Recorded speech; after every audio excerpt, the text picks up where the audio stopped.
नमस्ते. मी स्वाती लोहोकरे, पुणे. गझल प्रावीण्य परिवारातील एप्रिल महिन्याच्या शनिवारी स्वरचित गझल सादरीकरणाच्या उपक्रमामध्ये सहभाग घेत आहे. तत्पूर्वी गझल प्रावीण्य परिवाराचे सर्व सेवक प्रवीण पुजारी सर, कुशल तंत्रज्ञ प्रणव सर तसेच माझे बंधू भगिनी गझलकार यांना मी सहस्नेह नमस्कार करते व माझी मंजू घोषाल वृत्तातील गझल सादर करते. वाहणाऱ्या आसवांना ठाव नाही, वाहणाऱ्या आसवांना ठाव नाही, वेदनेने पाहिलेले घाव नाही, वेदनेने पाहिलेले घाव नाही. मानसांचे मानसांशी वैर झाले, मानसांचे मानसांशी वैर झाले, ओळखीचे वाटणारे गाव नाही, ओळखीचे वाटणारे गाव नाही.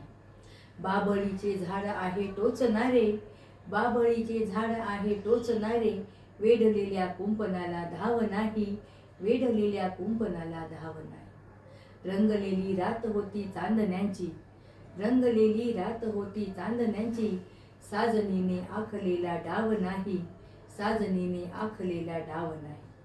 बंधनास फास झाला ओढणीचा, बंधनास फास झाला ओढणीचा, भावनांना काळजाचा वाव नाही, भावनांना काळजाचा वाव नाही. धन्यवाद.